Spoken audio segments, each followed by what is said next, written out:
Hello everyone. तो आज हम शुरुआत करने वाले हैं जो हमारा अपकमिंग एग्ज़ाम है सीटेट का, जो कि फरवरी में होना तय हुआ है। तो उसका जो हमारा सीडीपी सब्जेक्ट है, उसका पहला जो हमारा चैप्टर है, that is concept of development and its relationship with learning. विकास की अवधारणा एवं अधिगम से इसका संबंध। ठीक है, ये एक पहला चैप्टर है इस सब्जेक्ट का, और बहुत ही एक तरह से बेस बनाने वाला चैप्टर, और बहुत ही ज़रूरी चैप्टर इसको मैं मानता हूँ। क्यों?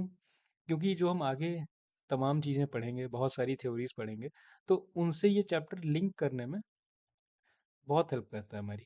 ठीक है, तो क्या पढ़ेंगे हम इस चैप्टर में? अंडरस्टैंडिंग हाउ चिल्ड्रन डेवलप, कि बच्चे जो हैं वो डेवलप कैसे होते हैं, एंड लर्न, और सीखते कैसे हैं। Being a teacher, being a parent, हमारी एक ये जिम्मेदारी बनती है कि हम बच्चों को बेहतर तरीके से समझें, तभी तो हम उन्हें को सिखा पाएंगे। तो इस चैप्टर में हम यही समझेंगे कि बच्चे डेवलप कैसे हो रहे हैं, कैसे उनकी जो फिजिकल एबिलिटीज़ हैं वो डेवलप होती हैं, कैसे उनका सोचना एज के साथ गहरा होता चला जाता है। ठीक है, और उसी तरह से हम सीखेंगे कि कैसे वो लर्न करते हैं।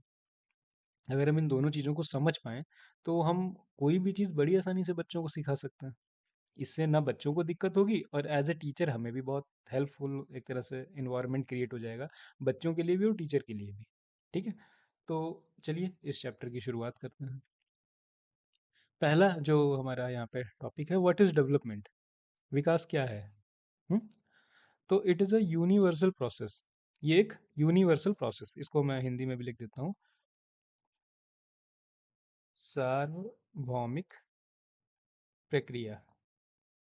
तो जो हमारा विकास है, वो एक सार्वभौमिक प्रक्रिया होती है।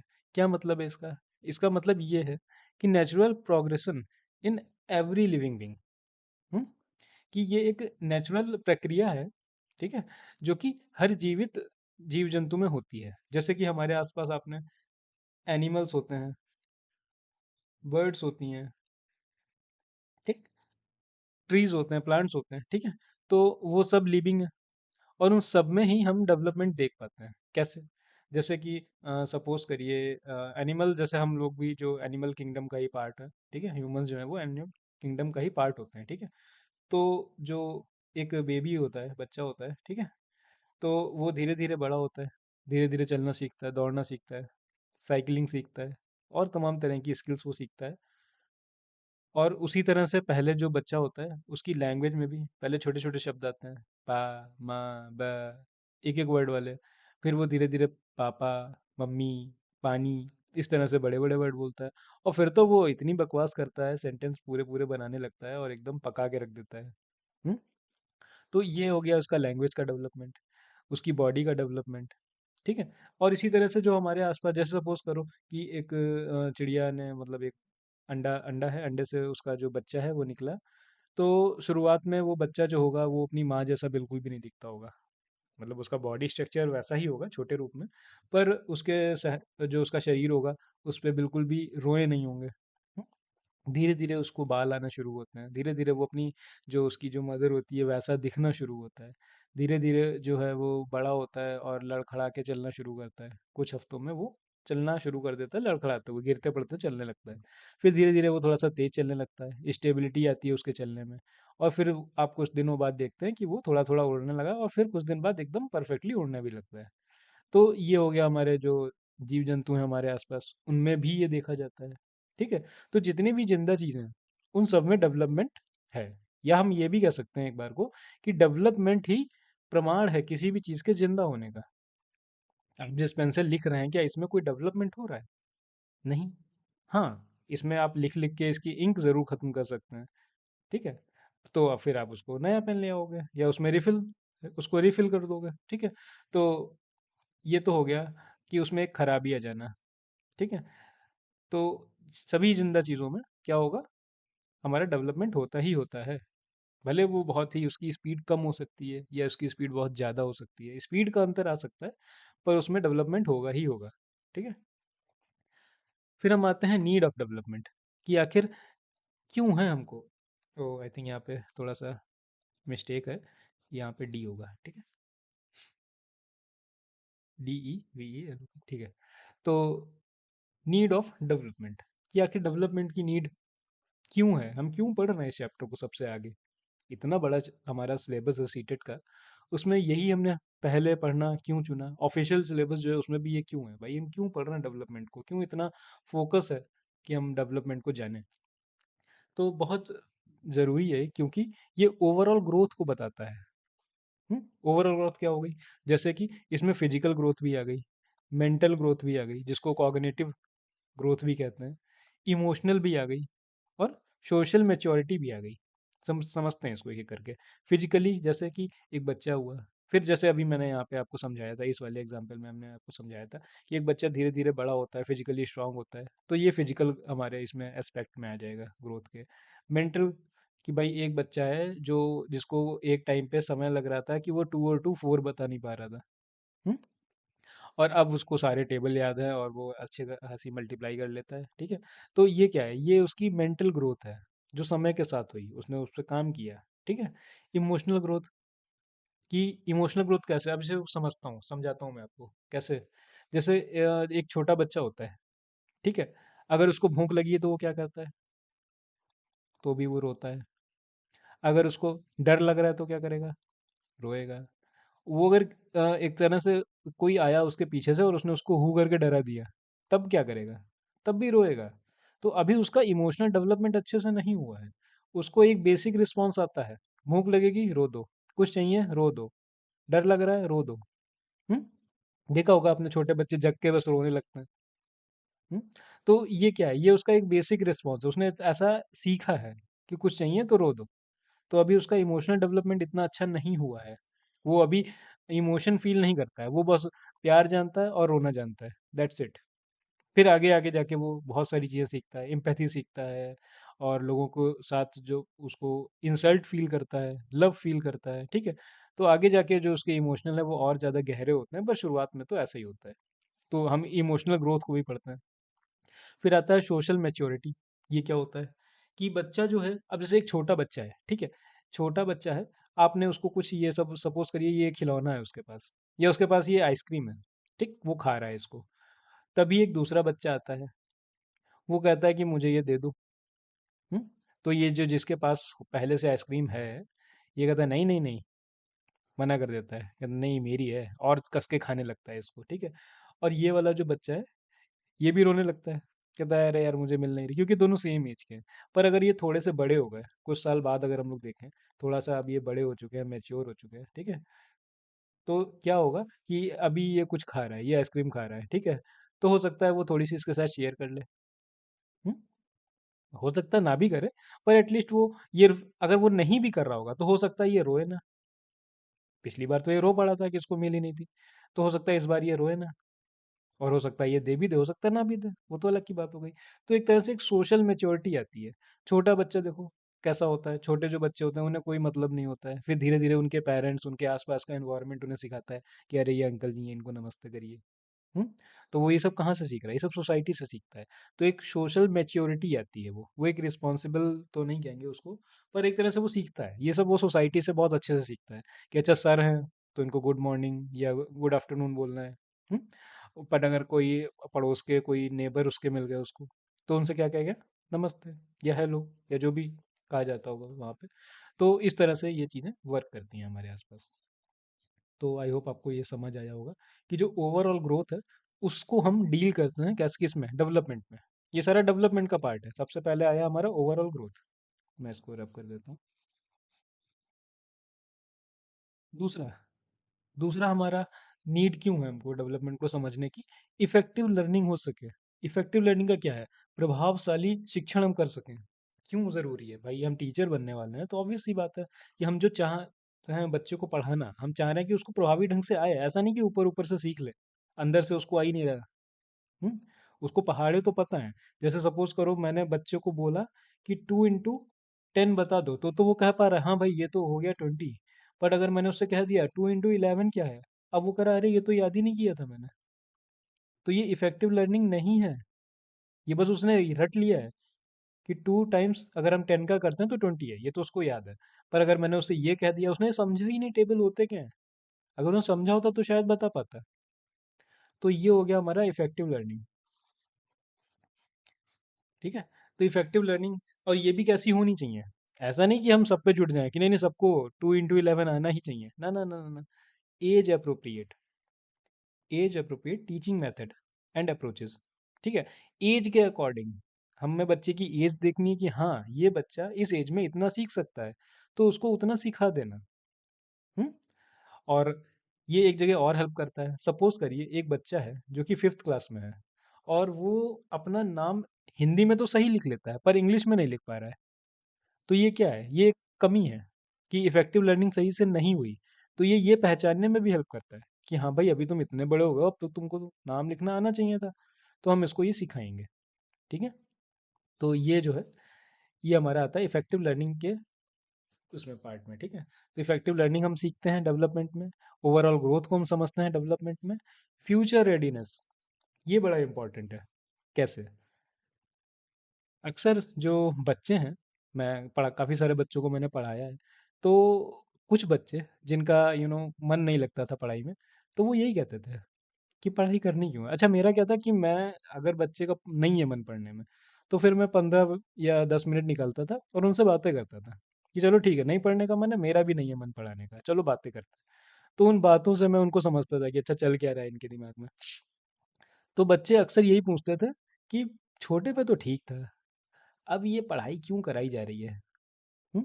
15 तक टेबल तो ठीक थे, अब ये क्यों बढ़ाए जा रहे हैं। हम्म। मतलब उनको लगा था कि भाई कुछ चीज़ें हमें सीखने इस घर वाले भेज रहे हैं कहीं पे, मैं सीख के आ जाऊंगा।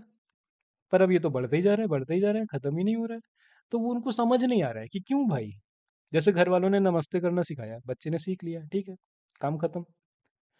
अब उससे कहा जा रहा है कि नहीं नहीं अब तो तुमने 10 तक टेबल सीखे, अब चलो आगे बढ़ो, 15 तक करो, 15 हो गया चलो 20 तक करो। तो उसको एक समझ नहीं आ रहा कि भाई ये क्या है, मैं इससे निकल क्यों नहीं रहा हूँ, ये तो मतलब चलता ही जा रहा है, खत्म क्यों नहीं हो रहा। तो फिर मैं उनको समझाता था कि आखिर पढ़ाई की ज़रूरत क्या है। हम्म। जैसे एक बच्चे को मैं पढ़ा रहा था, तो मैंने उससे पूछा कि तुम पढ़ाई क्यों करोगे। तो उसने कई सारे आंसर दिए कि मैं, मुझे बिजनेस करना है, मुझे ये जॉब करनी है, ऐसा ऐसा। ठीक है। पर ये सारे आंसर गलत थे। पहले मुझे भी छोटे पे ये लगता था कि पढ़ाई करूंगा तो जॉब लग जाएगी, पढ़ोगे लिखोगे तो बनोगे नवाब टाइप। ठीक है। बट ऐसा नहीं होता है।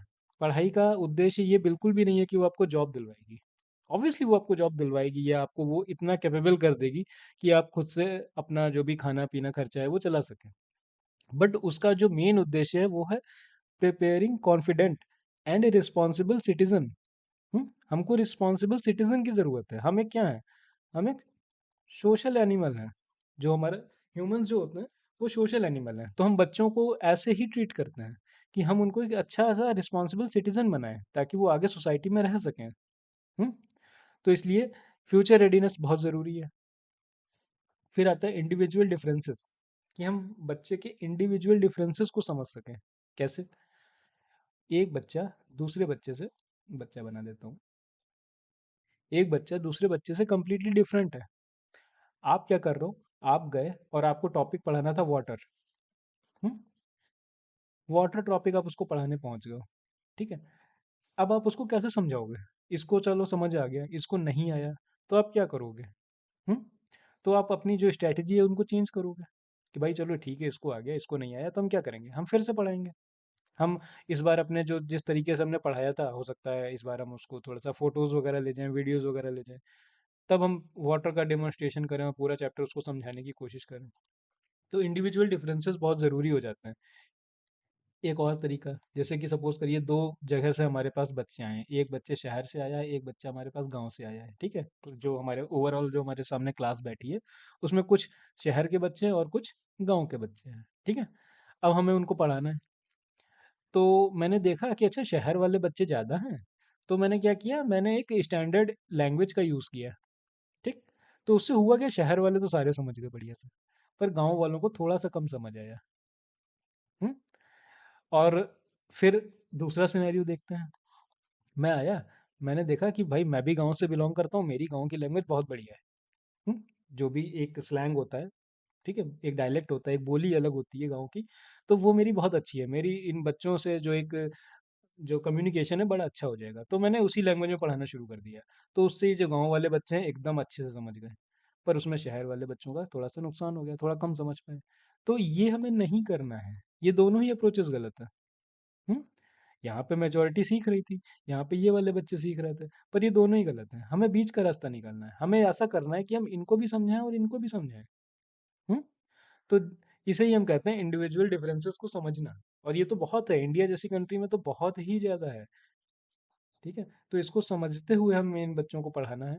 और इसको, ये तो पूरा आगे जाके एक चैप्टर आएगा आपके इसमें, जो हमारा सिलेबस है सीटेट का, तो उसमें सीडीपी में इंडिविजुअल डिफरेंसेस करके पूरा एक अलग चैप्टर है जिसमें हम इसको बहुत अच्छे से समझेंगे। तो हमारा एक हो गया ये। तो इन चारों की वजह से हमको डेवलपमेंट की नीड पड़ती है।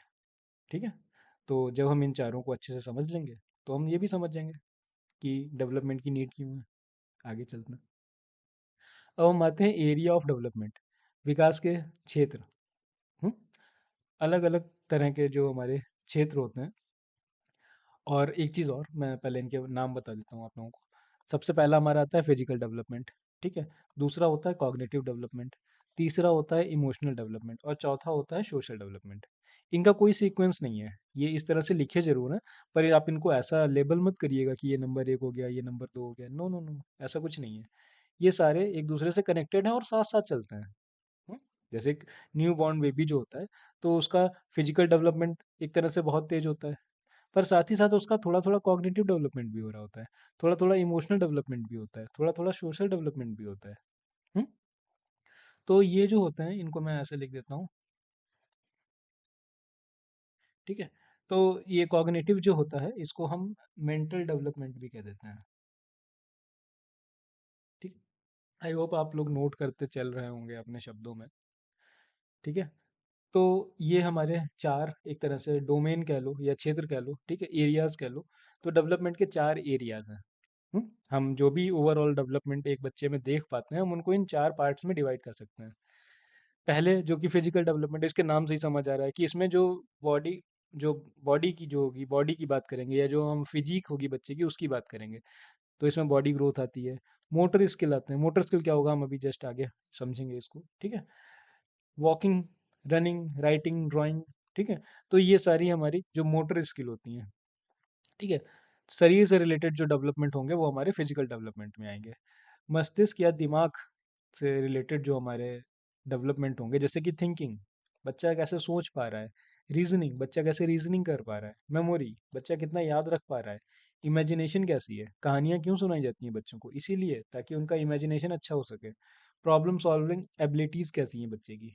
तो ये सारा हमारा किस में आएगा, ये सारा हमारा आएगा कॉग्निटिव में। फिजिकल हो गया, कॉग्निटिव हो गया। अब हम आते हैं एस, सोशल। चलिए इसको समझ लेते हैं। Social development, living harmoniously, cooperate friends with moral behaviour. ठीक है, तो ऑब्वियसली सोशल डेवलपमेंट इसके नाम से ही बहुत ज़्यादा क्लियर है, इसमें बताने जैसा कुछ भी नहीं है। सोशल डेवलपमेंट में बच्चा सोशली कैसे बिहेव कर रहा है। हुँ? कहीं ऐसा तो नहीं कि वो इंट्रोवर्ट बन के ही रह जाए। हुँ? उसको उसके समझिए ये तीनों डेवलपमेंट बहुत अच्छे से हो गए, पर वो है इंट्रोवर्ट, तो बड़ी दिक्कत हो जानी है।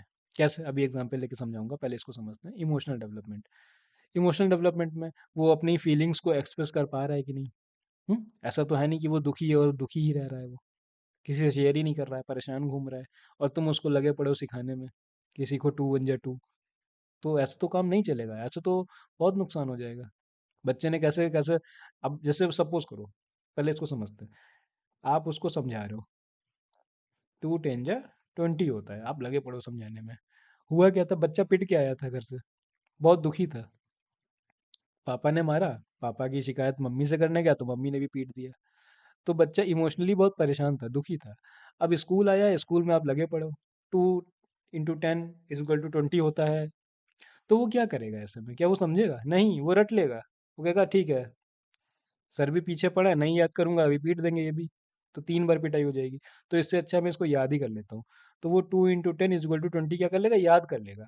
और फिर इसी बच्चे से जब आप पूछोगे कि 2 × 11 चलो बता दो भाई, तो वो कहेगा ये क्या है? क्योंकि उसने समझा ही नहीं था। समझा क्यों नहीं था? क्योंकि वो इमोशनली सही से परेशान था।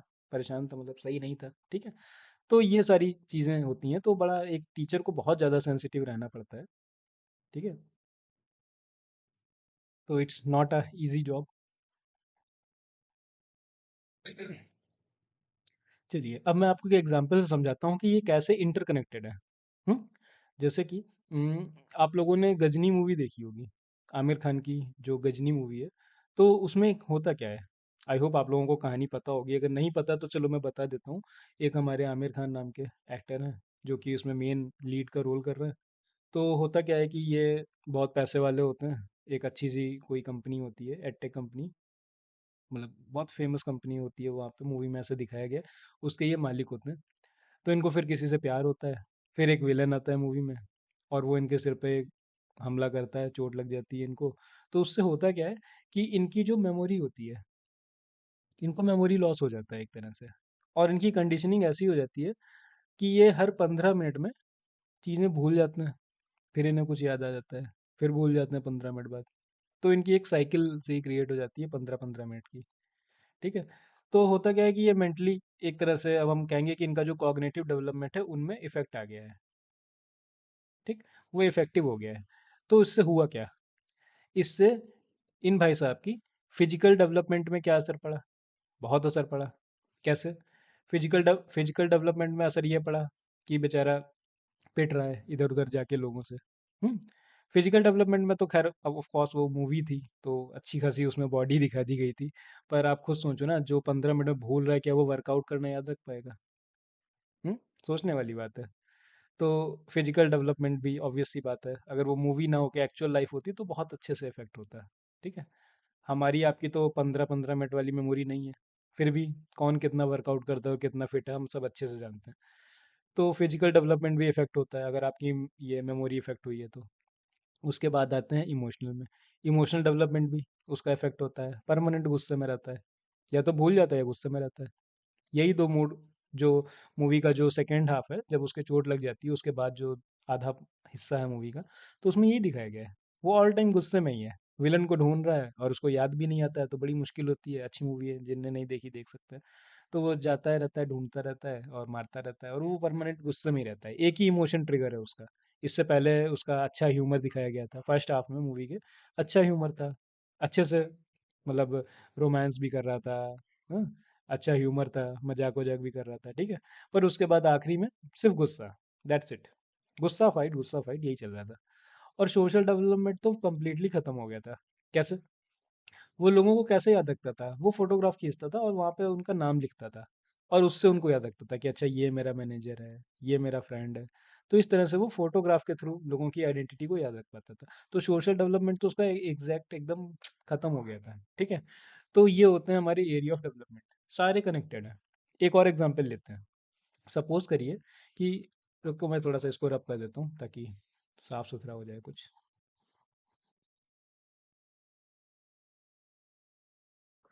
तो हम बात करते हैं कि एक पर्सन है, उसका सोशल डेवलपमेंट थोड़ा सा इफेक्ट हो गया है। क्या हो गया है?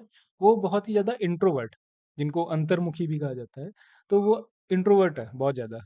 तो हुआ क्या, उस बंदे का फिजिकल डेवलपमेंट एकदम बढ़िया है, बहुत अच्छा उसकी बॉडी है, बहुत अच्छी उसकी ओवरऑल हेल्थ बहुत अच्छी है, ठीक है।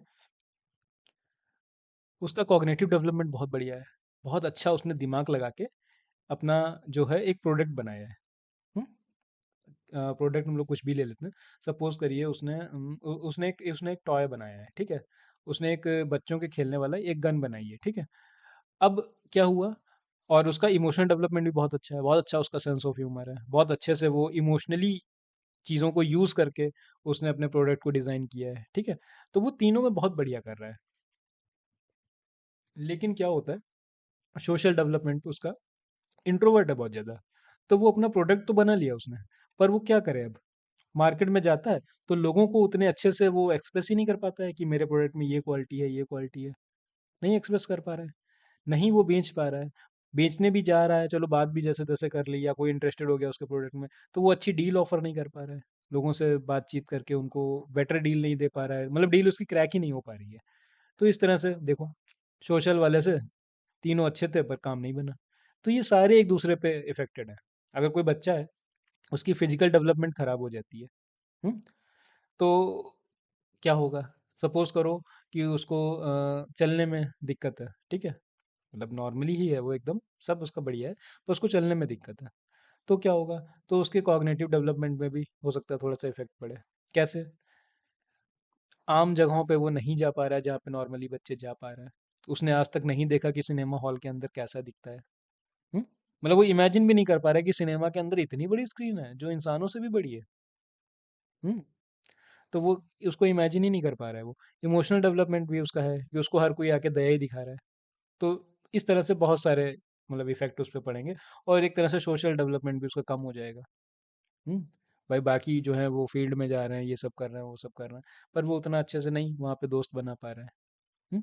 तो ये सारी चीज़ें हैं, हमें एज़ ए टीचर इन सब चीज़ों का ध्यान रखना है कि बच्चा सिर्फ़ पढ़ाई में अच्छा ना हो, उसका फिज़िकल डेवलपमेंट भी हो, कॉग्निटिव भी हो, इमोशनल भी हो और सोशल भी हो।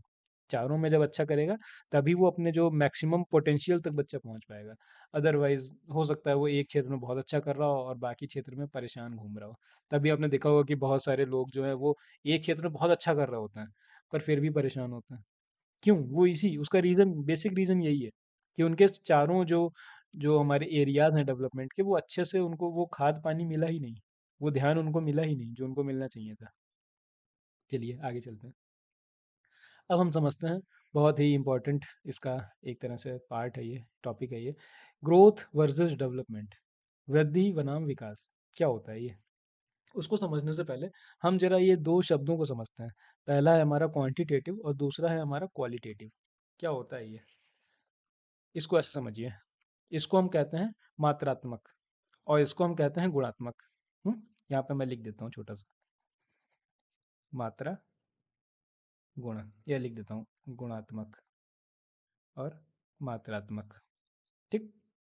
तो मात्रात्मक बदलाव और गुणात्मक बदलाव, तो ग्रोथ और डेवलपमेंट में यही अंतर है। अगर मैं इनको मतलब इस तरह से ड्रॉ करना चाहूँ तो हमारा जो डेवलपमेंट है, सपोज करिए कि हमारा डेवलपमेंट हो गया, ठीक है।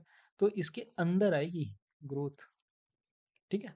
इसके अंदर आएगा हमारा इमोशनल होना, इसके अंदर आएगा हमारा सोशल होना, ठीक है। तो इसके अंदर इस तरह के कई सारे बबल्स आ जाएंगे, पर जो एक बड़ा बबल है, जो एक बड़ा एरिया है, ये सब इसके अंदर है, ठीक है।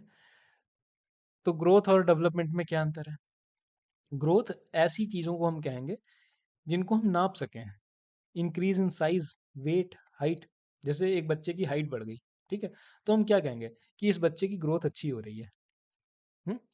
पर क्या, जैसे हाइट है, हाइट को हमने नाप लिया कि भाई अभी वो 5 था, अब वो 5.5 हो गया है, तो ये हमने मीज़र कर लिया, ठीक है।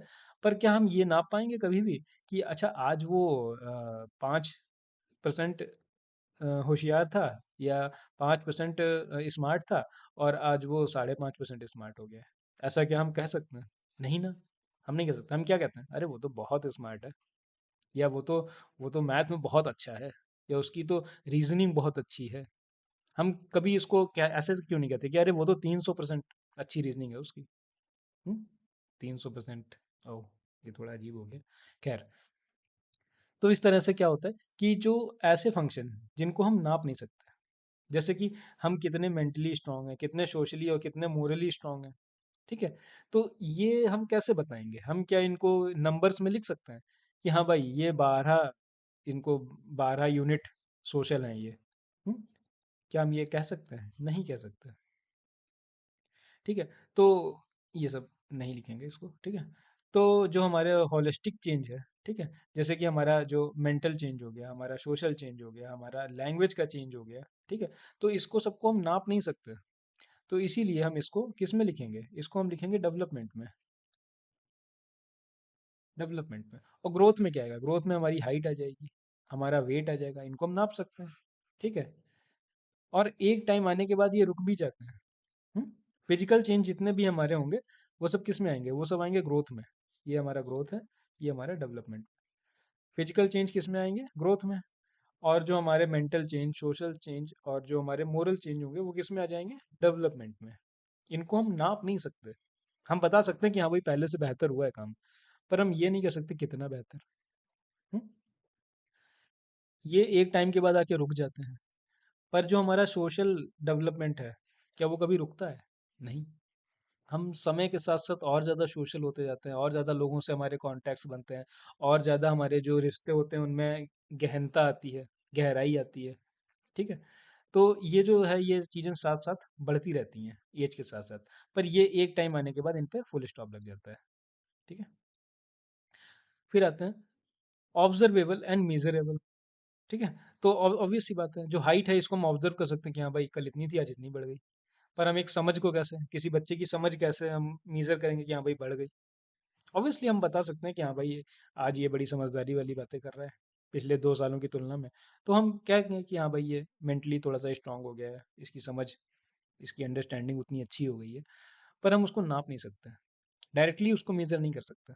कंपेयर कर सकते हैं कि हाँ भाई पहले से अब इतनी अच्छी हो गई है या पहले से इतनी खराब हो गई है, बट हम उसको मेजर नहीं कर सकते, उसको हम मैथ्स के टर्म में डिफाइन नहीं कर सकते। ठीक है। तो आई होप आपको ये समझ आया हो कि ग्रोथ और डेवलपमेंट में क्या अंतर होता है। डेवलपमेंट एक बहुत बड़ी बात है। ठीक है, एक बड़ा एरिया है जिसके अंदर ही ग्रोथ आ जाती है।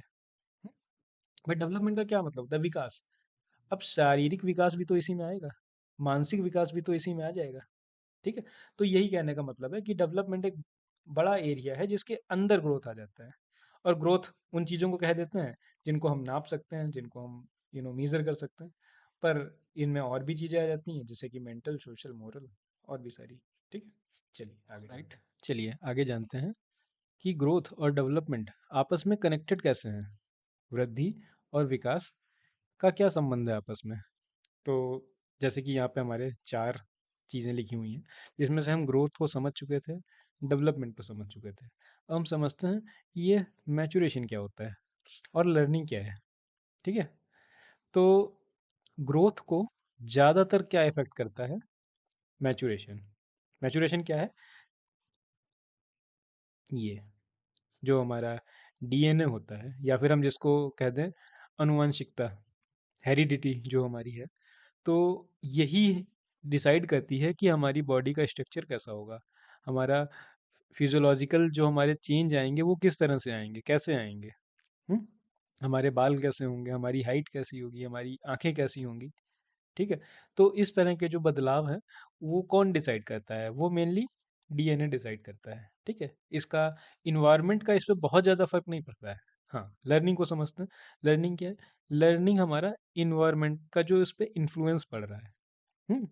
जैसे कि आपने देखा होगा कि अगर हम जो चाइनीज़ और जो कोरियन लोगों की अगर हम बात करें, तो उनका फेशियल स्ट्रक्चर अलग होता है, स्किन टाइप थोड़ा सा अलग होता है, आंखें, जिसकी वजह से उनका मजाक भी बनता है, जो कि मतलब अच्छी बात तो नहीं है, बट हाँ, तो वो भी एक तरह से गलत ही है।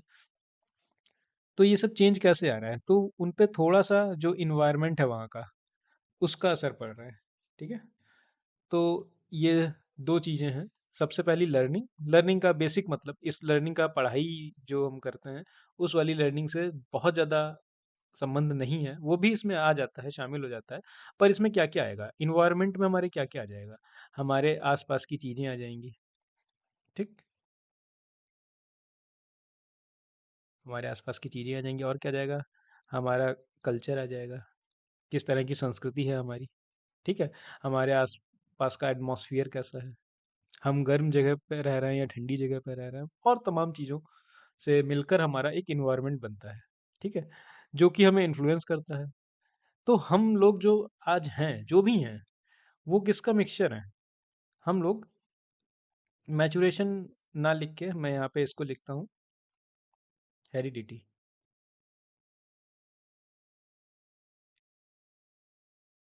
और हमारा इन्वायरमेंट। ठीक। तो हम हेरिडिटी और इन्वायरमेंट का मिक्सचर हैं, आज हम जो भी हैं। ठीक है। तो ये आगे जाके पूरा एक चैप्टर बनता है हमारा, जो हम आगे पढ़ेंगे। तो यहाँ पे इसको यही समझ लेते हैं कि जो हमारी ग्रोथ है, हमारा शारीरिक ढांचा कैसा होगा, हमारी आवाज़, हम बोलेंगे हमारी आवाज़ कैसी होगी। और जैसे आपने बहुत सारे घरों में ऐसा देखा होगा कि जो पिता की आवाज़ है वही आपको देखने को मिलती है बेटे की आवाज़ में। कई बार वो फ़ोन उठाता है तो आप जान नहीं पाते हो कि पिता ने उठाया या बच्चे ने उठाया। तो ये कहाँ से आता है? ये हमारा यही डिसाइड करता है, डीएनए। ठीक है। तो इससे हमारी ग्रोथ डिसाइड होती है, हाइट कैसी होगी, बाल कैसे होंगे, आंखों का रंग कैसा होगा। लर्निंग हमारा, जो कि ऑब्वियसली डेवलपमेंट को इफेक्ट करता है।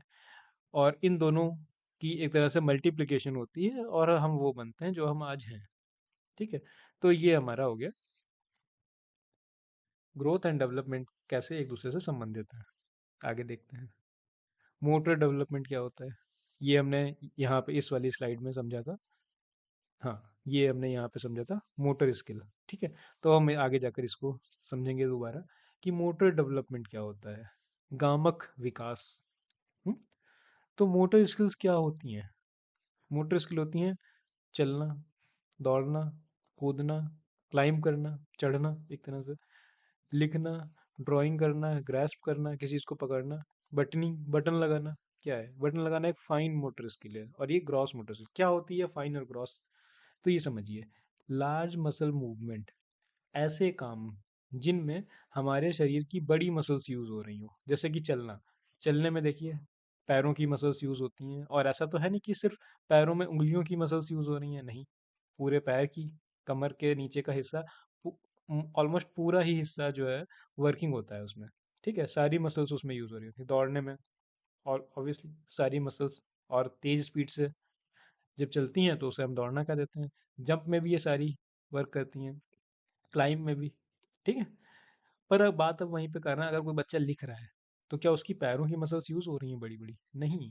क्या उसके हाथों के बाइसेप्स यूज हो रहे हैं? नहीं, बहुत कम।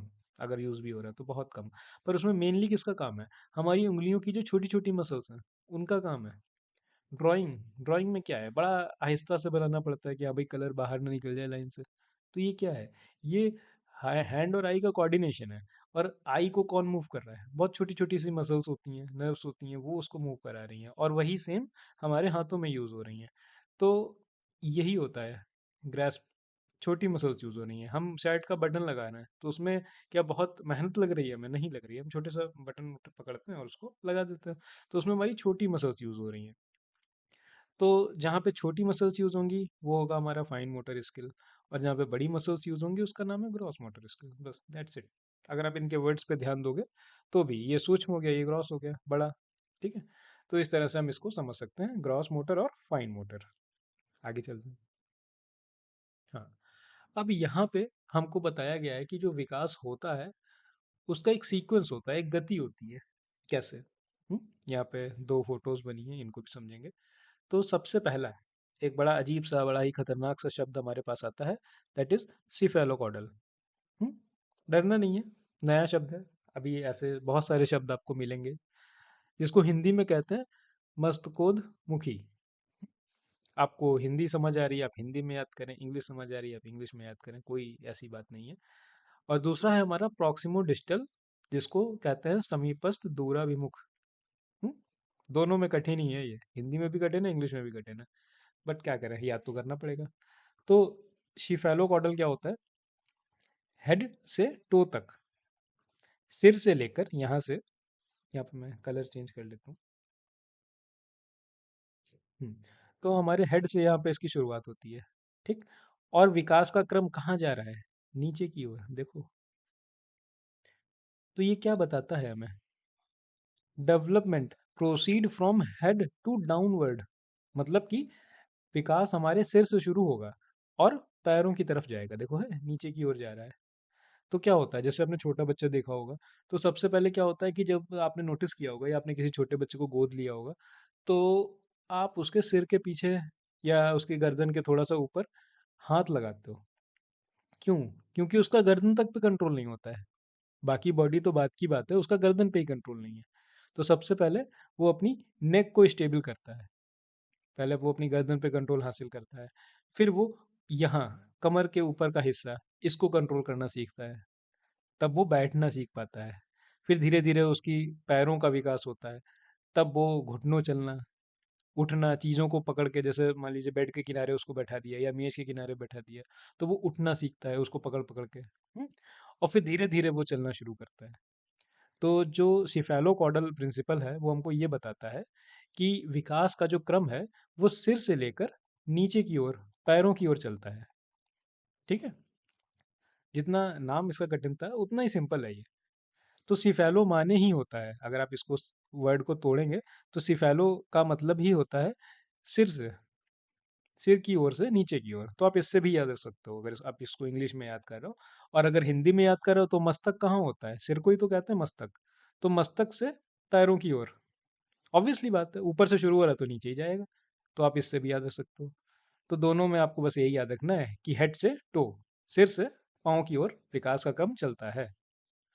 दूसरा क्या कह रहे हैं? दूसरा है हमारा प्रॉक्सिमो डिस्टल, समीप दूरस्थ, दूराभिमुख, ठीक है, समीप दूराभिमुख इसको कहते हैं। तो इसमें जो विकास होता है वो सेंटर में होता है, बॉडी का सेंटर ये रहा, ठीक। यहाँ से विकास बाहर की ओर भाग रहा है, ये देखिए, बाहर की ओर। हम्म सबसे पहले सेंटर पे डेवलपमेंट होगा, फिर यहाँ पे डेवलपमेंट होगा, कंधे पे आएगा, ठीक, दोनों कंधे डेवलप होंगे, फिर कोहनी तक विकास आएगा, और फिर धीरे धीरे हाथ, और फिर धीरे धीरे उंगलियां, और सेम एज नीचे, पहले यहाँ पे डेवलप होगा, फिर घुटने तक डेवलपमेंट होगा, फिर नीचे, और फिर पंजों में डेवलपमेंट आएगा, ठीक है। तो इस तरह से धीरे धीरे जो डेवलपमेंट है, जो एक तरह से कहेंगे कि हम धीरे धीरे जो बच्चा है उसकी बॉडी एक तरह से मैच्योर होती है, डेवलप होती है। कैसे डेवलप होती है? सेंटर से आउटवर्ड, सेंटर से, ये रहा सेंटर, सेंटर से बाहर की ओर, आउटवर्ड की ओर। इसका एग्जांपल बताता हूँ मैं आपको। जैसे एक छोटा बच्चा है, आप गए, आप उसको चॉकलेट दोगे, ठीक है, तो वो क्या करेगा, वो पूरा हाथ से उसको पकड़ेगा। जैसे उसका, अगर कोई जैसे उसको, उसकी तरफ आपने कुछ फेंका, या आपने उसको एक टैडी दिया, ठीक है, तो वो उस पूरे टैडी को अपने पूरे दोनों हाथों से एकदम कस के पकड़ेगा, ठीक है, ताकि कोई उसे ले ना ले। पूरे एकदम हाथों से, पूरे हाथों का मतलब, कहने का मतलब है पूरा हाथ यूज करता है वो, ठीक है। बट जैसे जैसे वो डेवलप होता है, तो वो क्या करता है, वो अपनी उंगलियां भी यूज करता है। इससे पहले क्या है, अगर आपने किसी बच्चे को कुछ पकड़ाया तो वो पूरे हाथों से पकड़ लेगा, पूरा अपना पंजा यूज करेगा। बट धीरे धीरे क्या है कि उसको पता है कि हाँ भाई छोटी चीज है, इसको उठाना है, तो वो सिर्फ अपनी अंगूठे और उंगली का यूज करता है। तो धीरे धीरे आएगा, पहले उसका कंधा डेवलपमेंट होगा, उसके बाद उसका हाथ डेवलप होगा, फिर धीरे धीरे उसकी उंगलियां डेवलप होंगी। तो इस तरह से विकास चलता है। तो ये दो प्रिंसिपल हैं जो कि बहुत ज़्यादा पूछे जाते हैं सीटेट के एग्ज़ाम में। तो मतलब शायद ही कोई शिफ्ट हो जिसमें मतलब इसका क्वेश्चन ना हो। तो बहुत ही इंपॉर्टेंट है, और बहुत ही मतलब बेसिक सा है। आप इसको अगर दोबारा अगर नहीं समझ में आया तो आप एक बार और इसको देखेंगे, आपको आ जाएगा। बहुत बेसिक सा है, समझ सकते हैं आप इसे। आगे आते हैं। अब हमें समझना है कि फैक्टर्स इन्फ्लुएंसिंग डेवलपमेंट, विकास को प्रभावित करने वाले कारक कौन कौन से होते हैं। तो विकास, हम पूरा चैप्टर विकास के बारे में ही बातें करते रहे, तो अब हम आगे समझते हैं कि विकास को क्या क्या प्रभावित करता है, ठीक है। दो तरह के फैक्टर होते हैं, पहला इंटरनल फैक्टर, दूसरा एक्सटर्नल फैक्टर। इंटरनल मतलब आंतरिक, फैक्टर मीन्स कारक हो गया। तो आंतरिक कारक, ये हमारे आंतरिक कारक यहाँ पे लिखे हुए हैं, ठीक। और ये हमारे बाहरी कारक लिखे हुए हैं कि बाहर से ऐसा क्या आएगा जो विकास को प्रभावित करेगा, और अंदर से क्या आएगा जो प्रभावित करेगा। तो सबसे पहले हमारा जो आता है वो आता है हेरिडिटी। हेरिडिटी, अनुवांशिकता, जो कि हमने जस्ट पिछली स्लाइड में ही समझा था बड़े अच्छे से कि किस तरह से अनुवांशिकता हमको प्रभावित करती है। जेनेटिक इनहेरिटेंस, ठीक। तो जो हमारे जीन्स होते हैं वो बहुत ज़्यादा हमारी जो एक तरह से पर्सनैलिटी है उसको शेप करते हैं, कि हमारी हाइट कैसी होगी, बाल कैसे होंगे, आंखों का कलर कैसा होगा, तमाम चीज़ें ये सब हेरिडिटी डिसाइड करती है, ठीक है। आपको हेरिडिटी से सिर्फ यही सब नहीं मिलता, आपको बीमारियां भी मिल सकती हैं। हम्म? अगर कोई ऐसी बीमारी है जो genes to genes pass on हो रही है, तो हाई चांसेस है कि वो आप में भी आए, ठीक है। तो ये सारी चीज़ें हेरिडिटी डिसाइड करती है।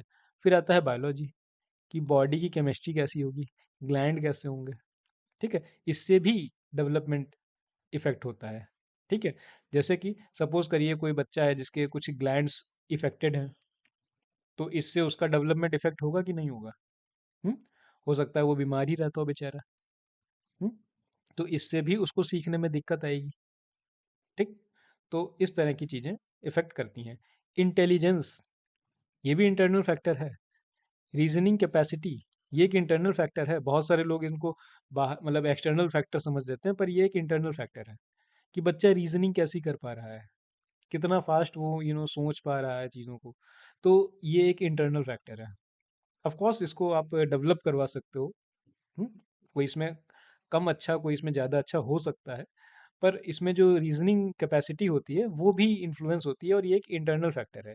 ये भी किसी की कम होगी, किसी की ज़्यादा होगी, तो उसी हिसाब से उसका डेवलपमेंट इफेक्टेड होगा। स्पीड का ऊपर नीचे हो सकती है स्पीड, तो उससे डेवलपमेंट की स्पीड भी ऊपर नीचे होगी, ऑब्वियस सी बात है। इमोशनल स्टेबिलिटी, इमोशनल स्टेबिलिटी भी इम्पैक्ट करती है। सपोज करिए मैं दो बच्चों के एग्जांपल लेता हूँ। ठीक, दो बच्चे हैं।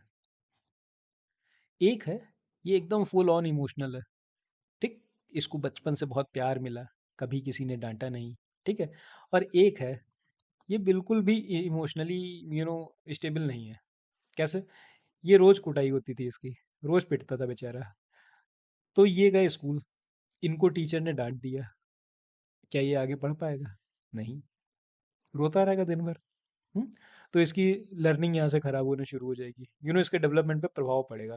कोई भी इसको डांट देगा, इजीली लोग समझ जाएंगे कि अरे ये तो थोड़ा सा सीधा किस्म का है, डरपोक किस्म का है, तो मैं इसको डरा दूँ। तो हर कोई इसका फ़ायदा उठाना चाहेगा। ठीक। वहीं दूसरी जगह आते हैं ये भाई साहब, इन पे कोई फ़र्क ही नहीं पड़ रहा है, इतना पिटे हैं ये बचपन से। तो क्या होगा? टीचर आ रहा है, इसको समझा रहा है प्यार से। अब इसका डर तो है नहीं इसको, तो इसका क्या है, करना होगा करेंगे, नहीं करना होगा नहीं करेंगे। तो उसको कोई डर नहीं रह गया टीचर का। और मतलब हमें बच्चे को डराना तो है भी नहीं, बट एक तरह से एक वो कि टीचर इसको समझा भी नहीं पा रहा है। टीचर इसको कई तरह से यूज़ कर रहा है, तरीके कि हाँ भाई ऐसे समझ लो वैसे समझ लो, पर ये तो एक तरह से ढीठ सा हो चुका है। तो ये भी इमोशनली एक तरह से स्टेबल नहीं है। तो ये भी नहीं सीखेगा, ये भी नहीं सीखेगा। तो हमें बैलेंस रखना है कि इसको भी सिखाना है, पर इसको भी सिखाना है। इसको हमें देखना है कैसे सिखाना है। हमने देखा कि अरे ये तो बड़ा शरारती है, तो क्यों ना चलो इसको प्लेग्राउंड ले चलो, और वहीं इसको मैथ के कॉन्सेप्ट सिखाते हैं। हम्म इसको एक सर्किल में दौड़ा दिया, फिर हमने कहा अच्छा तुम यहाँ से चलना शुरू किया तो यहीं पे वापस आ गए, तो तुमने कैसी शेप बनाई। तो इस तरह से तमाम मेथड हो सकते हैं जिनको हम आगे पढ़ेंगे बहुत विस्तार से। तो इस तरह से जो होता है इमोशनली अगर आप स्टेबल नहीं हैं, तो ये भी हमारी जो डेवलपमेंट है उसमें बहुत बड़ा इफेक्ट डालता है। सोशल नेचर कैसा है, ये भी मैंने आपको एक एग्जांपल देके बताया था कि एक इंट्रोवर्ट इंसान जिसने बड़ा अच्छा प्रोडक्ट बनाया पर बेच नहीं पा रहा है। तो सोशल नेचर भी हमारे डेवलपमेंट को प्रभावित करेगा। कोई है ही इंट्रोवर्ट बेचारा, बोल ही नहीं पा रहा है, तो उसका तो सोशल डेवलपमेंट तो गया ही गया, प्लस और भी डेवलपमेंट उसके इफेक्टेड होंगे। अब हम आते हैं बाहर, कि आखिर बाहरी कारक क्या होते हैं। तो बाहरी कारक में सबसे पहला और सबसे शुरुआती प्री नेटल। ठीक है, आगे जब हम इसमें डेवलपमेंट जो बच्चे की जो स्टेजेस होती हैं अलग अलग, तो उनमें जो सबसे पहली स्टेज हमारी होगी, तो वो होती है प्री नेटल। प्री नेटल क्या होता है? जब बच्चा गर्भ में ही होता है, जब बच्चा माँ के पेट में ही होता है, तो उस समय की हेल्थ कैसी है माँ की, मैटरनल हेल्थ कैसी है, मतलब माँ की जो हेल्थ है वो कैसी है, और उसको पोषण मिल रहा है कि नहीं, न्यूट्रिशन मिल पा रहा है कि नहीं, सही से खाना मिल रहा है कि नहीं। उसके शरीर में ही अगर सोचो कमियां हुई, जो माँ है वही अगर बीमार है, स्वस्थ नहीं है, तो इसका तो बहुत ज़्यादा इफेक्ट पड़ता है बच्चे पे। और जब बच्चा बीमार ही पैदा होगा, तो उसका डेवलपमेंट तो ऑब्वियस सी बात है उतना अच्छा नहीं हो पाएगा जितना एक हेल्दी बच्चे का होता। ठीक है। तो ये सबसे बड़ा एक तरह से कहा जा सकता है कि ये एक एक्सटर्नल फैक्टर है। तो ये तो हो गया प्री नेटल। अब बच्चे का बर्थ हो गया है, तो आते हैं पोस्ट नेटल पे। बच्चे की बर्थ हो गई है, अब आ रहा है कि क्वालिटी ऑफ केयर कैसी मिल रही है बच्चे को। बच्चे को खाना मिल पा रहा है कि नहीं मिल पा रहा है। हम्म बच्चे को खाना मिल रहा है कि नहीं, बच्चे की केयर हो रही है कि नहीं, कि बेचारा वो बीमार पड़ा है तो पड़ा है, सुसु कर ली तो कर ली। हम्म सर्दी में सपोज करो उसने सुसु कर ली, बिस्तर हो गया गीला, अब वो उसी गीले बिस्तर में रात भर पड़ा है, तो सुबह तक हो सकता है उसको बुखार आ जाए, ठंड लग जाए उसको। तो ये क्या है, ये क्वालिटी ऑफ केयर है, उसको केयर नहीं मिल पा रही जितनी मिलनी चाहिए थी। बीमार ही अगर बचपन से रहेगा तो फिर आगे उसका ऑब्वियस सी बात है डेवलपमेंट नहीं हो पाएगा उतना अच्छा। तो बहुत ध्यान देने वाली बातें हैं ये। होम इन्वायरमेंट कैसा है, फैमिली सपोर्ट उसको मिल रहा है कि नहीं, सेफ्टी है कि नहीं। सबसे बड़ी बात, बच्चा सेफ फील कर भी रहा है अपने घर में कि नहीं, फैमिली सपोर्ट है कि नहीं, फैमिली वाले ही आपस में रोज लड़ रहे हैं। हम्म माता पिता दोनों लड़ रहे हैं, तो इसमें तो बच्चे का समझो डेवलपमेंट गया। वो बहुत मतलब उसके लिए प्रॉब्लमेटिक आगे जाके हो जाएगा, ये वो लोगों पे इजीली भरोसा नहीं करेगा। हाँ, वो एक तरह से एक डरा हुआ इंसान बनेगा। हाँ, लोगों को छोड़ो, दोस्तों पे भरोसा नहीं होगा, टीचर पे भरोसा नहीं, किसी पे उसको भरोसा ही नहीं होगा। ठीक है, क्योंकि उसको सेफ्टी कभी फील ही नहीं हुई, सबसे डर के रहता है वो। उसको लगता है कि अरे मैं तो 3 साल तक घर में डर के रहा, तो अब जब वो चौथी साल में स्कूल में बैठ रहा है, तब भी उसको सब डरावने लग रहा है, टीचर डरावना लग रहा है, साथ में जो बच्चा बैठा है वो डरावना लग रहा है, सामान बचाता फिर रहा है अपना, वो कहीं कोई चोरी ना कर ले। तो इस तरह की चीज़ें आती हैं जो, अब वो सब इसी में लगा रहेगा तो वो पढ़ाई कब करेगा, सीखेगा कैसे। School and pair peers, sorry, school and peers. Peer होता है जो हमारा साथी समूह होता है, जो हमारा ग्रुप होता है, ठीक है, उसको पियर्स कहते हैं। तो स्कूल और पियर्स कैसा है? हम्म, तो एजुकेशन क्वालिटी कैसी बच्चे को मिल रही है? ऐसा तो नहीं सिर्फ खाना पूर्ति हो रही है, टीचर आया उसने पढ़ाया चला गया, उसने देखा ही नहीं कि बच्चे को समझ आया भी कि नहीं आया। उसने देखा कि क्लास के दो तीन बच्चे जो हमेशा समझ लेते थे वो समझ गए, तो आई थिंक उसका काम पूरा हो गया, चला गया वो। तो ये तो बहुत ही गलत हो जाएगा, ठीक है। हमें हर एक बच्चे को सिखाना है। फिर आता है सोशल कल्चर, कि आखिर सोशल कल्चर कैसा है, पेरेंटिंग कैसी है, ठीक है, ये बात फिर यही फैमिली सपोर्ट वाली आ जाएगी। और इकोनॉमिक स्टेटस कैसा है, बिल्कुल ये इफेक्ट करता है। अगर आप एक बहुत ही अच्छी फैमिली में हैं तो आपका डेवलपमेंट बहुत बढ़िया होगा, आपको अच्छा स्कूल मिलेगा, अच्छा आपको नॉलेज मिलेगा, अच्छा होम एनवायरनमेंट मिलेगा। बट वहीं अगर आपका जो इकोनॉमिक स्टेटस है वो नीचे है, काफ़ी ज़्यादा कम है, तो वहाँ पे आपको बहुत सारी दिक्कतें आएंगी। हो सकता है बच्चा जैसे ही थोड़ा सा बड़ा हो उसको पढ़ाई छोड़ के घर के कामों पे लगना पड़ जाए। तो ऑब्वियस सी बात है, पढ़ाई नहीं पूरी कर पाएगा, पढ़ाई नहीं पूरी होगी तो फिर उसके एक तरह से कुछ जो डेवलपमेंट और बेहतर हो सकता था, हम ये नहीं कहेंगे उसका डेवलपमेंट नहीं होगा, समाज उसको दुनिया बहुत कुछ सिखाएगी, पर वो जो सीख सकता था उसमें जो कैपेबिलिटी थी वो तो हो सकता है वो वहां तक ना पहुंचे। एजुकेशन से वो हो सकता था वहां तक पहुंच जाए। तो इसलिए ये होना भी बड़ा ज़रूरी है। तो ये हो गए हमारे विकास को जो प्रभावित करते हैं, वो जो कारक हो गए, जो फैक्टर हो गए। तो इंटरनल और एक्सटर्नल हमने सारे फैक्टर्स को समझ लिया है, आगे चलते हैं। तो प्रिंसिपल ऑफ डेवलपमेंट, विकास के सिद्धांत। हम्म, ये करीब 9, हाँ 9 सिद्धांत यहाँ पर लिखे हुए हैं, और भी होते हैं पर हम ये जो मेन मेन है इनको समझ लेते हैं। अभी तक हमने जो पढ़ा है ये उसी से रिलेटेड है, आप खुद इनको मतलब समझ सकते हैं बहुत आसानी से। तो सबसे पहला जो हमारा है ये है पैटर्न, कि डेवलपमेंट एक पैटर्न को फॉलो करता है, एक रेगुलर सीक्वेंस में बढ़ता है आगे की ओर। कैसे? जैसे कि हम सभी यूनिक इंडिविजुअल हैं, एक दूसरे से अलग हैं, लेकिन जो हमारी एक तरह से स्टेजेस हैं हमारे डेवलपमेंट की, कि भाई पहले प्रीनेटल आएगा, फिर इन्फेंसी आएगा, फिर चाइल्डहुड आएगा। हम्म, इस तरह से हम आगे बढ़ते हैं। तो ये सभी ह्यूमंस में वो एक कॉमन एक तरह से सीक्वेंस है। सभी पहले इन्फेंसी आते हैं, फिर चाइल्डहुड में जाते हैं, फिर लेटर चाइल्डहुड आएगा, फिर एडल्टहुड आएगा। तो इस तरह से ये चलता रहता है, ठीक है। तो ये बस बहुत ही बेसिक्स है कि जो हमारा प्रिंसिपल ऑफ डेवलपमेंट है, इसमें पहला जो है पैटर्न, कि एक पैटर्न फॉलो करता है। सभी का जो डेवलपमेंट है वो एक पैटर्न से चलेगा। अमेरिका का एक बच्चा और इंडिया का एक बच्चा सेम स्पीड से बढ़ेंगे। कैसे बढ़ेंगे भाई? वो भी सबसे पहले जो है वो आएगा इसमें इन्फेंसी में। इन्फेंसी क्या होता है ये हम आगे समझेंगे। ये एक स्टेज होती है, ठीक है। इसको हम 0 से 2 ईयर्स का बच्चा होता है, हम कहते हैं कि ये भैया ये बच्चा इन्फेंसी में है, ठीक है। आगे हम इस सबको समझेंगे, ये सारी डेवलपमेंट की स्टेज है। फिर जो बच्चा है वो चाइल्डहुड में जाता है। चाइल्डहुड भी क्या कहेंगे, इसको हम लेटर चाइल्डहुड कहते हैं, ठीक है। तो अभी मैं इसको नहीं लिख रहा हूँ अच्छे से क्योंकि हम इसको आगे डिटेल में पढ़ेंगे, ठीक है। उसके बाद आता है ये हमारा हो गया, सॉरी ये हमारा हो गया अर्ली चाइल्डहुड। इसके बाद हमारा आता है लेटर चाइल्डहुड, ठीक। और उसके बाद हमारा आता है एडोलसेंट, ठीक। तो इस तरह से ये सारे सीक्वेंस फॉलो होते हैं। तो ये कहीं का भी बच्चा हो पूरी दुनिया में, तो वो इसी सीक्वेंस को फॉलो करेगा। सब एक दूसरे से अलग है पर सीक्वेंस यही रहेगा, ठीक है। अगला है डायरेक्शनल, इसको हम पढ़ के आए थे अभी, प्रॉक्सिमो डिस्टल। तो इस तरह के ये जो हमने पढ़े थे, एक था हमारा सिफेलोकॉर्डल, ये रहा सिफेलोकॉर्डल, और ये रहा हमारा प्रॉक्सिमो डिस्टल। तो एक डायरेक्शन फॉलो करता है, जो हमारा विकास होता है वो एक डायरेक्शन फॉलो करता है। ये हमने बड़े अच्छे समझा था इसको, इन दोनों को नहीं समझा आपने तो आप इसको दोबारा से एक बार देख लें, इंपॉर्टेंट है इसलिए कह रहा हूँ। और इसको अपने शब्दों में लिख लें, कोई ट्रिक बना लें अगर हो सके तो।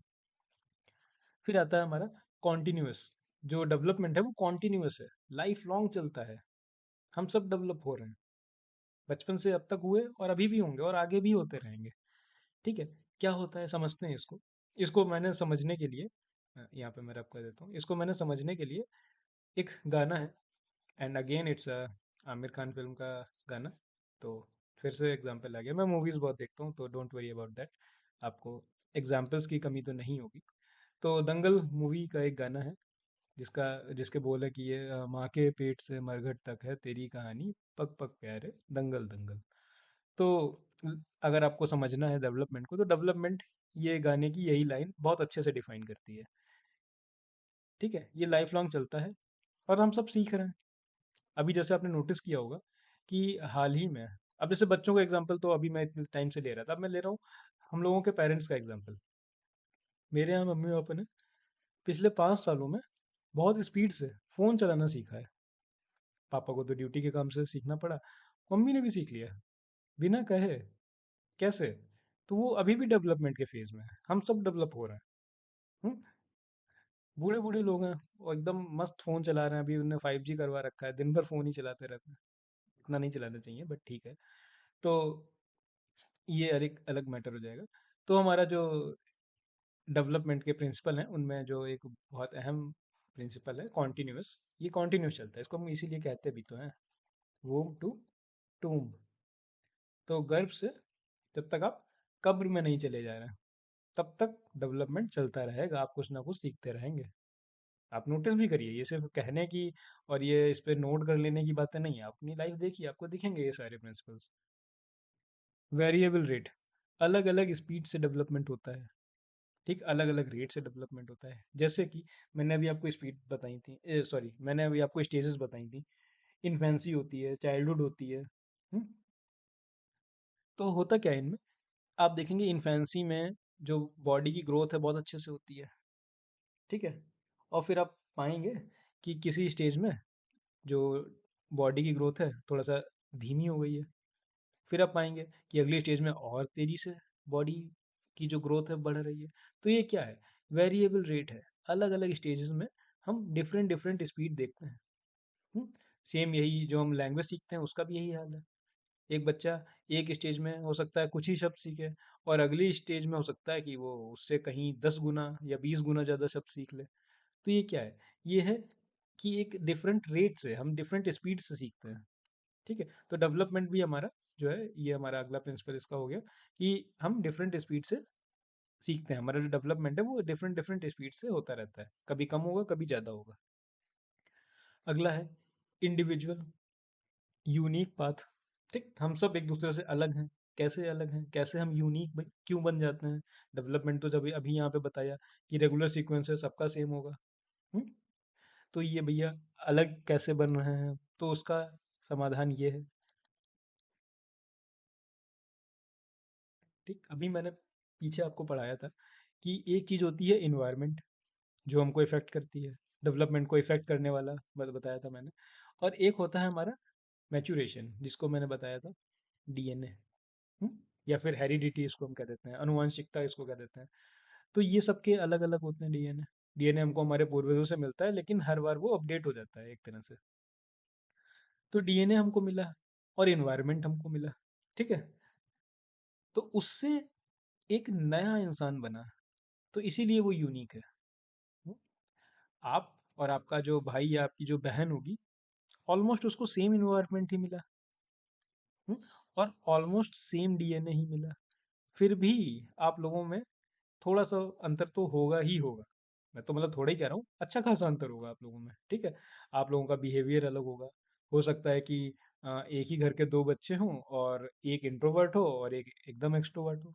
और अक्सर हमको ये देखने को ही मिलता है कि कोई बच्चा है घर का, वो बड़ा सीधा साधा है, और दूसरा उतना ही चंचल शैतान। तो ये कैसे हो रहा है? सेम इन्वायरमेंट ऑलमोस्ट मिल रहा है, पर वहाँ पे इसका खेल हो रहा है। इन्वायरमेंट का भी खेल है, ऐसा नहीं कहेंगे, पर अलग अलग है। ठीक है, तो अलग अलग रेट से अलग अलग चीज़ें ये मिलती हैं, और इनका जो एक मिलकर जो इनका एक निचोड़ निकलता है, वो हमको एक यूनिक इंडिविजुअल बनाता है। ये भी बहुत ज़रूरी है। ठीक, आगे देखते हैं। आगे आता है जर्नल टू स्पेसिफिक। इसका एग्जाम्पल वही है, हाथ वाला एग्जाम्पल जो मैंने अभी पीछे दिया था आपको, कि हम पहले जर्नलाइज वे में काम करते हैं। जैसे कि पहले पूरा हाथ, बच्चा जो है पूरा हाथ अपना यूज़ करता है। ठीक, पूरा हाथ अपना यूज़ करेगा, और फिर बाद में वो अपनी उंगलियों को यूज़ करता है। पहले उसके हाथ की, और ये आप क्यों होता है ऐसा, ये भी आप समझते हैं। ठीक, क्योंकि ये जो सेंटर टू आउटवर्ड जो हमारा डायरेक्शन चलता है ग्रोथ का, डेवलपमेंट का, उसकी वजह से पहले उसका हाथ डेवलप होता है, फिर उसकी उंगलियां डेवलप होती हैं। तो इसीलिए होता है जनरल टू स्पेसिफिक, कि पहले वो पूरा पार्ट जनरली यूज कर रहा था, पर अब वो स्पेसिफिक उंगलियां यूज कर रहा है। हुँ? उसको कोई चीज़ उठानी है, चावल उठाना है, तो वो पूरी मुट्ठी का यूज़ नहीं कर रहा है, वो अपनी 2 उँगलियों का यूज़ करके चावल उठा रहा है ज़मीन से। हुँ? तो ये हो गया जनरल टू स्पेसिफिक। फिर आता है इंटीग्रेशन। इंटीग्रेशन क्या होता है? Part combine into coordinate as whole. Whole की तरह काम कर रहे हैं। कैसे काम कर रहे हैं? देखिए, बच्चा पहले से पूरा हाथ यूज़ कर रहा था, ठीक? फिर क्या किया, धीरे-धीरे उसने अपनी जो फिंगर्स हैं, उन पे पकड़ बनाई, ठीक? इसको भी इंग्लिश ही कर देते हैं। पहले उसने अपना हाथ चलाना सीखा, फिर धीरे धीरे उसने अपनी फिंगर्स चलानी सीख ली, और अब वो क्या कर रहा है, अब वो इनका साथ में यूज़ कर रहा है। पहले क्या सीखा? हाथ, फिर फिंगर, और अब हमने देखा कि वो साथ में यूज़ कर रहा है। अगर आप किसी को बॉलिंग करते हैं, बॉल फेंकते हैं, तो क्या आप सिर्फ हाथ का यूज़ कर रहे हैं? नहीं, हाथ से तो हम पावर जनरेट कर रहे हैं, हम फिंगर का भी यूज़ कर रहे हैं। हम उस बॉल को ट्विस्ट कैसे कराना है, कहाँ पे फेंकना है, उसके लिए फिंगर यूज़ हो रही हैं। तो देखिए, कितना अच्छा एग्जाम्पल है बॉलिंग। बच्चा इनमें दोनों का यूज़ कर रहा है, ठीक है। आगे जानते हैं inter relationship. All aspect influence each other. अब आप यहाँ पे गजनी वाला एग्जांपल याद करिए। सारे जो एस्पेक्ट हैं हमारे डेवलपमेंट के, वो एक दूसरे को प्रभावित करते हैं। ये मैंने बड़े अच्छे से बताया था कि कोई एक भी अगर इफेक्टेड हो जाता है, तो उसका असर बाकियों पे भी पड़ता है, ठीक है। तो इंटर रिलेशनशिप होता है। आगे जानते हैं प्रिडिक्टिबिलिटी। ये बड़ा ज़रूरी है। Trends allow growth forecast. क्या होता है ये? हम इसमें प्रिडिक्ट कर पाते हैं कि बच्चा सीख पाएगा कि नहीं। ये थोड़ा सा स्पेसिफिक हो जाएगा। हम एक तरह से जज कर पाते हैं, एक तरह से हम फ्यूचर प्रिडिक्ट कर सकते हैं। कैसे? सपोज करिए, एक बच्चा है, मैंने देखा कि उसकी फिजिकल जो डेवलपमेंट है बहुत बढ़िया हुआ है, ठीक। उसका जो जो क्या कहेंगे उसको, उसकी मोटर स्किल्स बहुत अच्छी हैं। हम्म, खेल कूद में बहुत बढ़िया कर रहा है। तो एक तरह से मैं क्या करूँगा, मैं उसको पढ़ाई में तो अच्छा रखूंगा ही, पर मैं अगर देखूंगा कि उसका इंटरेस्ट गेम्स की तरफ ज़्यादा है, तो मैं उसको वहाँ भी पुश करूंगा। हम्म। और यहीं पे एक बच्चा है जिसकी हेल्थ अच्छी है, पर उसका गेम में इंटरेस्ट ही नहीं है, तो मैं उसको गेम इतना खिलाऊंगा कि वो फिट रहे। फिर अगर आगे जाके उसका इंटरेस्ट जग जाता है, तो उसको गेम्स में भी खिलाएंगे, नहीं तो उसको पढ़ाई पे तो फोकस वो कर ही रहे हैं। तो इस तरह से हम एक तरह से प्रिडिक्टेबिलिटी प्रिडिक्ट कर पाते हैं कि अच्छा हाँ भाई, अभी ये बच्चे में अगर ऐसी चीज़ें दिख रही हैं, तो हम आगे इसको इस चीज़ में उस चीज़ में बढ़ा सकते हैं, उस चीज़ में उसको अच्छा करने की कैपेबिलिटी वो बच्चा रखता है, तो हम उसको उसमें एक तरह से आगे बढ़ा सकते हैं, उसको सपोर्ट कर सकते हैं। तो ये हो गया हमारा प्रिडिक्टिबिलिटी। तो इस तरह से हमने ये सारे जो प्रिंसिपल ऑफ डेवलपमेंट हैं इनको समझा। यहीं पे ये चैप्टर एक तरह से ख़त्म होता है। Thank you. आपके जो भी सुझाव हों, जो भी आपको समझ ना आया हो या जो भी अच्छा लगा हो, तो आप कमेंट पे मुझे बता सकते हो। और जो भी आपको सजेशन लगता है कि मुझे देना चाहिए, आप प्लीज़ बताएं, मुझे बहुत अच्छा लगेगा। Thank you.